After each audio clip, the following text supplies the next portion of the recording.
আমি আজকে রান্না করব পুঁই শাক দিয়ে ইলিশ মাছ। হ্যালো এভরিওয়ান, আসসালামু আলাইকুম। আমি চুলায় কড়াই বসিয়ে পরিমাণ মতো তেল দিয়ে গরম করে নিয়েছি।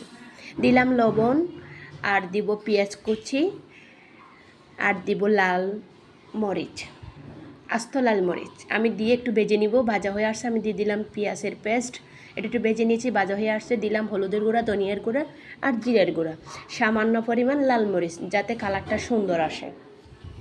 দিলাম, আমি একটু কষিয়ে নিয়েছি। কষানো শেষ, আমি দিলাম পানি অ্যাড করার পরে আমি ভালো করে কষিয়ে নিব। এই যে কষানো শেষ, কালারটা মাশাআল্লাহ ওয়াও। আমি দিয়ে দিব এখন ইলিশ মাছ।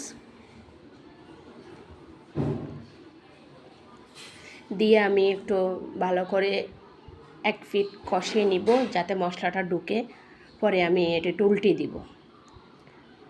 আমি আলতোভাবে উল্টাবো, যাতে ভেঙে না যায়, কারণ ইলিশ মাছ একটু নরম তো, এই জন্য। এই যে আমার ইলিশ মাছ ঢাকনা দিয়েছি। এখন ঢাকনা উঠে দেখি আমার ইলিশ মাছ কষানো শেষ, আলহামদুলিল্লাহ।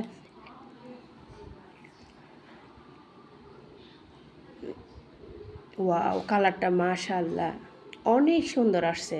এখন আমি অ্যাড করব পুঁই শাক। যেহেতু আমি ইলিশ মাছ দিয়ে পুঁই শাক রান্না করতেছি,